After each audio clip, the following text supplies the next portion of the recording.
Ensuite, après cette garde à vue, eh bien, un tribunal, une peine de prison et surtout une amende.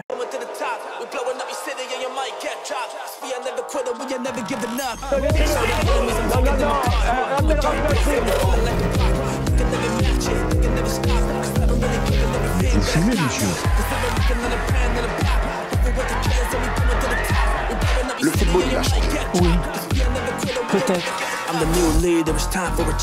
Ouais, c'est Laurent Delamousse, bienvenue aujourd'hui pour une nouvelle vidéo et j'espère que tout le monde va bien. Messieurs, dames, aujourd'hui, des sujets vraiment divers et variés. On va parler du Premier ministre, on va parler d'une influenceuse qui a réalisé une performance... je sais pas quoi dire. On va parler du youtubeur et streamer TK78 qui a une très grosse amende. On parlera de l'ancien champion du monde Adil Rami, d'autres sujets, mais aussi d'un sanglier nommé Riette. Mais avant de partir pour cette nouvelle vidéo, c'est le moment de soutenir la chaîne et moi-même en mettant votre plus gros pouce bleu, votre meilleur commentaire. On n'oublie pas de s'abonner et d'activer la cloche pour pas rater les prochaines vidéos. On fait de même sur la chaîne principale, la chaîne Mousse, le lien est en description. Sachez que j'ai sorti le premier épisode de la série de vidéos sur Ilan Castronovo hier à 18 h. On me follow sur Instagram, sur TikTok, et maintenant que tout ça est fait, on va se chercher à boire, à manger, on se met à l'aise. Et moi, je m'occupe du reste. Commençons par la nomination du nouveau Premier ministre français, François Bayrou. Alors, il faut savoir que dans un premier temps, Emmanuel Macron a reçu François Bayrou pour lui dire qu'il ne serait pas le nouveau Premier ministre. Sauf que voilà, 4 heures plus tard, François Bayrou est nommé Premier ministre. Quel a été l'élément qui a fait que le président de la République a changé d'avis? François Bayrou, c'est pas un petit nouveau en politique. Et dans son jeu, il avait le moyen de faire plier le président de la République. Il a regardé Manu droit dans les yeux, il lui a dit « Écoute Manu, si tu me nommes pas Premier ministre, je retire le modem du bloc central à l'Assemblée. » Et ça a changé la donne parce que si le modem se retire du bloc central, ça met à mal la majorité présidentielle. Voici comment, avec ce coup de maître, François Bayrou est arrivé au pouvoir. Alors c'est très bien joué de la part du président du modem et nouveau Premier ministre, mais c'est pas fini. Cette nomination fait débat, fait polémique, et des menaces de censure pèsent sur la nomination du nouveau gouvernement. Je dirais pas qu'on va censurer a priori, mais je commence à avoir des a priori de censure. Parce que si vous voulez, il y a 3 éléments qui font qu'on censure ou pas un gouvernement. On voit qui est nommé Premier ministre, un premier symbole, et là, c'est quelqu'un qui est l'un des plus fidèles du président de la République, qui s'entête à pas vouloir reconnaître sa défaite. La deuxième chose, évidemment, c'est le fond des politiques qui vont être menées. Parlons maintenant de cette influenceuse de 23 ans, Lily Phillips. Alors, Lily Phillips, dans la vie, elle est animée par la performance. En février dernier, elle avait couché avec 101 hommes en 14 heures. Moi, quand j'étais plus jeune, je connaissais les 101 dalmatiens. Là, c'est les 101 hommes. Alors, c'est déjà une sacrée performance. Je vais pas applaudir pour autant. Mais l'influenceuse a décidé d'aller encore plus loin. Ouais, je sais. En 2004, il y a une actrice pour adultes qui s'appelle Lisa Sparks qui a réalisé un record. Elle avait eu des rapports avec 919 hommes en 24 heures. Et Lily Phillips a décidé de battre ce record en février 2025 en tentant d'atteindre les 1000 relations sexuelles en 24 heures. Salut à tous les gars, c'est Lily Phillips, j'espère que tout le monde va bien. Je vous parle à tous les amoureux de barbecue. En février 2025, j'organise un barbecue géant.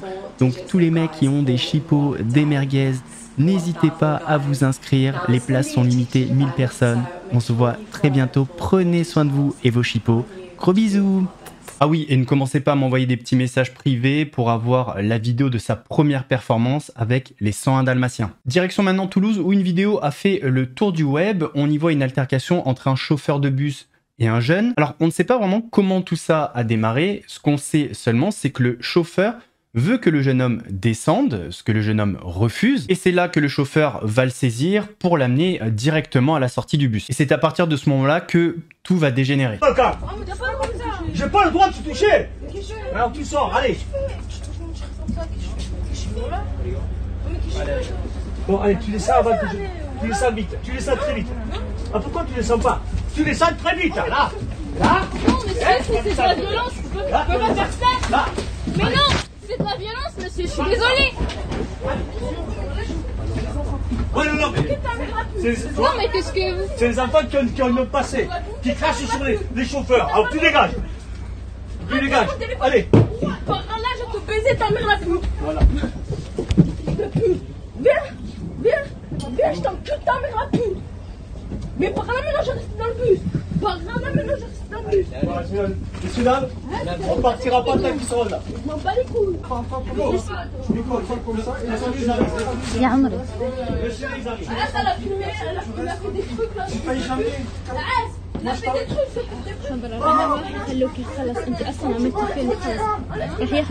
Compliqué de se positionner quand on sait pas trop ce qui s'est passé. N'hésitez pas à me donner votre avis en commentaire. Est-ce que le chauffeur de bus a eu raison selon vous de l'attraper et de le mener vers la sortie ?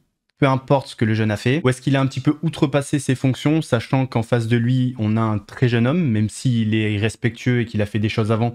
Ça, on n'en sait rien. N'hésitez pas à me donner votre avis. Parlons maintenant du youtubeur et streamer TheKerry78. Alors, entre janvier et mai 2022, TheKerry78 a fait la promotion d'un projet NFT. Le projet s'appelait Crazy Cards Society. La promesse était de gagner de l'argent en remportant des courses. Je vais vous mettre un extrait de la vidéo très complète, très bien faite du Radi Radier, comme d'habitude. N'hésitez pas, si vous voulez en savoir plus sur cette affaire, à aller voir la vidéo dans son entièreté. La vidéo est pépite, je vous mets le lien en description. Là déjà, vous avez vu, hein, dès qu'on est dedans, ils ont déjà pratiquement, ils ont 50 000 abonnés hein, pour un projet NFT, d'accord. Et franchement, c'est énorme parce que ça met vraiment en confiance. TheKerry78 a fait un placement de produit sur Twitter, TikTok et YouTube, sans avertir sa communauté. Le titre de la vidéo et son contenu nous annoncent une promesse de gain, et TK ne parle pas des dangers de l'investissement. Ce même titre pourrait nous faire croire que TK a investi dans le projet, mais il n'en est rien. C'est une pratique commerciale trompeuse. Il donne des conseils en investissement sans les habilitations de l'autorité des marchés financiers. Et enfin, il a accepté de l'argent liquide, certainement sale, n'a pas fait de contrat et n'a pas eu de facture. Avec autant de reproches, il est difficile de savoir ce que TK risque vraiment. Pour avoir une idée, j'ai contacté à plusieurs reprises l'autorité des marchés financiers. Je n'ai malheureusement pas eu de réponse. En même temps, avec un pseudo pareil... Attends, le Radi est tué... Le youtubeur? Mais au vu des sanctions qu'il a eues pour des cas presque similaires, Jawed risque de payer très cher. La répression des fraudes. Et le Radi Radier a vu juste, puisque la répression des fraudes après enquête a proposé une transaction à TheKerry78 et TheKerry a accepté cette transaction. On parle d'un montant de 45 000 €. Alors c'est très bien d'un côté qu'une personne ait été condamnée pour pratique commerciale trompeuse, notamment avec un projet NFT. Le problème, c'est qu'on se dit pourquoi lui et pas les autres. Donc j'ose espérer que la répression des fraudes va faire un travail d'enquête aussi poussé sur les autres influenceurs, notamment ceux de l'agence Sean Evans qui ont fait la promotion de ce type de projet, mais également pour Marc Blatta et sa femme. Émotion, maintenant parlons d'un sujet qui me touche, parlons des sangliers, parlons de Riette, cette lait. Alors, lait, c'est la femelle du sanglier. C'est un animal qui a été recueilli par Elodie il y a environ 1 an. Sauf qu'aujourd'hui, Elodie risque un procès, une amende, peut-être même de la prison, mais surtout Riette risque l'euthanasie. Je vous présente Riette. Riette, c'est un sanglier. Enfin, c'est une lait, parce que c'est une dame, c'est une demoiselle. Alors, c'est assez étonnant, vous voyez, de pouvoir toucher un sanglier comme ça, parce qu'en général, on s'en méfie. Quand on roule en voiture, on a peur d'avoir une collision. C'est quand même assez étonnant de vivre avec un sanglier, mais vous reconnaissez que c'est pas normal. La loi interdit que n'importe qui puisse avoir un sanglier chez lui, vous comprenez ça? Bien sûr que je le comprends. Ça reste un animal qui peut être dangereux. Donc elle, en l'occurrence, le seul geste dangereux qu'elle peut avoir, c'est d'avoir peur d'aller se cacher dans un trou de souris. Bon, qu'est-ce que vous risquez là exactement? Déjà, je pense que je vais aller en garde à vue, puisqu'on va m'auditionner. Ensuite, après cette garde à vue, eh bien, un tribunal, une peine de prison. Et surtout, une amende. En fait, Riette, vous l'avez trouvée ici il y a un peu plus d'1 an et demi. Elle était toute petite. À ce moment-là, il aurait fallu pas la garder, ne pas s'attacher. Pourquoi vous l'avez gardée à ce moment-là? Alors, je l'ai gardée. Alors, au début, je ne voulais pas m'y attacher et on ne s'y est pas attaché, mais c'est très vite venu. On a essayé de lui trouver une structure d'accueil. Donc un parc. On a passé énormément de temps à envoyer des courriers, des mails, des coups de téléphone. Personne ne veut d'un sanglier dans un parc. Déjà parce qu'il est classé comme nuisible, c'est un animal qui prend de la place et aujourd'hui elle est beaucoup trop imprégnée et domestiquée pour aller dans un parc. Vous voyez que Riette vit ici au milieu des chevaux, des chiens, elle est absolument pas retenue parce qu'il n'y a pas de clôture, on est dans une propriété de plus de 20 hectares, mais Riette ne s'éloigne jamais très loin de la maison. Et ce sujet, il me touche. Et vous savez pourquoi? Parce que dans ma vie, j'ai eu 2 sangliers. Je vais pas raconter ma vie, je vis à Toulon, on a un cabanon à la campagne, dans le Haut-Var. Et donc, on avait un premier sanglier avec notre voisin qui s'appelait Rosalie. Pareil, c'était une lait qui a été trouvée. Elle a été mise dans un énorme parc et tu pouvais rentrer, lui donner à manger. Elle était adorable. Et depuis ce jour-là, j'ai développé une certaine affection pour les sangliers. Je l'avoue, même si c'est mon plat préféré. C'est un peu paradoxal. Bon, Rosalie, après, a été tuée par des braconniers. Et plus tard, il y a eu César. Et pareil, comme vous le voyez sur cette photo, César, tu peux être à côté, il était adorable, vraiment. Et il faut savoir que pour César, ça a été exactement la même chose. On nous a menacé d'amende, prison, etc. s'il n'était pas relâché. Malheureusement, vu qu'il restait toujours autour de chez nous, bah, il a été tué par un chasseur. Après, je comprends que dans certains bureaux, on s'ennuie un peu, on n'a pas trop de travail. Mais honnêtement, est-ce qu'on a besoin d'immobiliser autant d'argent, autant d'énergie et d'attention pour Riette, pour un sanglier? Est-ce que vous vous rendez compte ce que risque Elodie, cette femme qui a recueilli ce sanglier? Et à un moment donné, je crois qu'il faut être clair. Dites-nous, vous risquez plus en ayant un sanglier chez vous qu'en volant, en violant, en tuant une personne. Dites-le, comme ça au moins on est au courant. Oui, Elodie et longue vie à Riette. Ah bref, ça m'a saoulé ce sujet. Super bonne nouvelle maintenant pour les amoureux de la série Malcolm. C'est officiel, la série culte va revenir pour 4 épisodes. D'après les premières informations qu'on a, Malcolm et sa fille vont être entraînés dans le chaos familial lorsque Hal et Loïs exigent sa présence pour leur 40e anniversaire de mariage. Alors je sais pas s'il y a des personnes comme moi qui sont fans de la série, mais en tout cas cette nouvelle pour moi c'est un banger incroyable. Pour l'instant on sait pas quand la série va sortir, mais le plus tôt sera le mieux. Il y a quelques jours une scène assez triste est passée avec une ancienne candidate de télé-réalité qui s'appelle Melanite. Alors si je vous dis pas de bêtises, je crois qu'elle était en live et là elle se prend la tête avec son mec sur base de tromperie avec une copine à elle. Je vous montre les images, petite précision, mais j'en suis pas sûr. D'après ce que je vois, je pense qu'elle a bu. Je pense. Elle te manque. Elle te manque. Tu es intimement lié à elle.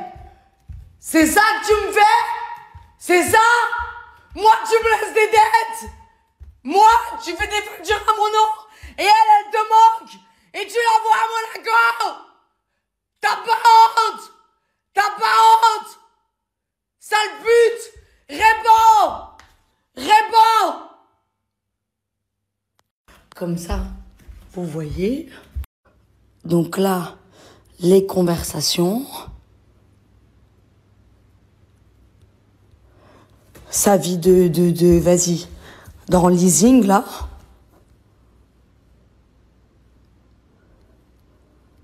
Tu me manques. J'adore ton côté autoritaire. C'est ça une copine? C'est ça? C'est ça une copine? C'est ça une copine?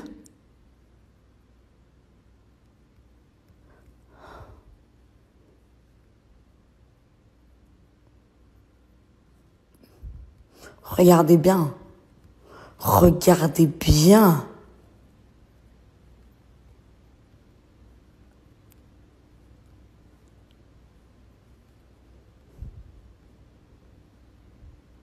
Ce que je comprendrai jamais, c'est pourquoi laver son linge sale en public comme ça, en live, etc.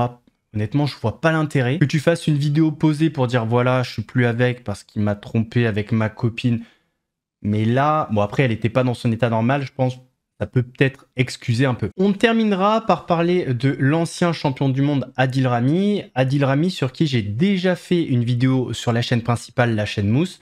Je vous mettrai également le lien en description. L'ancien footballeur fait parler de lui ces derniers jours puisqu'il est dans le nouveau casting de Danse avec les stars. Et à la suite de ça, son ex Léna a pris la parole. Je pensais sortir complètement de tout ça, mais en fait je vis hyper mal le fait qu'on continue d'aduler un psychopathe. La personne ne t'avait pas assez déglingué par le passé et que le coup de grâce était que quoi qu'il fasse, les gens aimeront ton bourreau. Tu te sens comme une merde, comme si tes souffrances ne valaient rien, comme si c'était le mal qui gagnait constamment. La peur aussi, la peur des représailles, la peur qu'on te rabâche mais t'avais qu'à pas y retourner. Comme si la notion d'emprise n'existait pas. Je n'ai pas dormi de la nuit et ce matin, j'ai parlé avec un service spécialisé. J'ai rendez-vous avec un psy mercredi à cause de tout ça, car je sens que c'est trop et je n'arrive plus à me taire. Sauf que je dois pour le moment et ça me bouffe. Et c'est pas tout, puisque son ex Pamela Anderson a fait également des révélations en ce sens. Selon elle, il avait des comportements violents. Il me disait que j'étais malade et que j'avais besoin de voir un médecin. Il s'est montré cruel à de nombreuses reprises. Il m'a tiré par les cheveux à Los Angeles l'été dernier parce que je l'avais laissé pour me rendre à un photoshoot dans un hôtel avec des amis. L'été précédent, il m'avait poursuivi partout entre Los Angeles et Saint-Tropez. C'était le pire des étés, il m'a écrasé les deux mains. Je ne pouvais plus écrire ni même ouvrir une bouteille d'eau. Ils ont dû m'anesthésier pour me faire des injections. Mes mains allaient mieux, mais il m'a fait mal à nouveau à l'hôtel Mandarin. Il n'a aucun respect pour les femmes. Le fait qu'il soit le visage des violences domestiques en France n'était qu'une démarche proactive de sa part pour son image. On est peut-être au début d'une affaire qui peut prendre une plus grosse ampleur avec de nouveaux témoignages. Nous messieurs dames, on arrive à la fin de cette vidéo, j'espère que ça vous a plu. Si c'est le cas, votre plus gros pouce bleu, votre meilleur commentaire. On n'oublie pas de s'abonner en activant la cloche pour pas rater les prochaines vidéos. On fait de même sur la chaîne principale, la chaîne Mousse, pour pas rater la deuxième partie sur Ilan Castronovo mardi à 18h. On me follow sur Insta, sur TikTok, on me rejoint sur Twitch où je live dimanche soir à 21h30. Et nous, on se retrouve demain pour un nouvel épisode. En attendant, prenez soin de vous. Laurent Delamousse vous salue. Ouais, c'est mousse, très frais comme une mousse, léger comme le houmous, piquant comme un pimousse, un gros lion de course, tu cries, t'as la fausse, j'arrive à la rescousse, regarde, ouais, c'est mousse.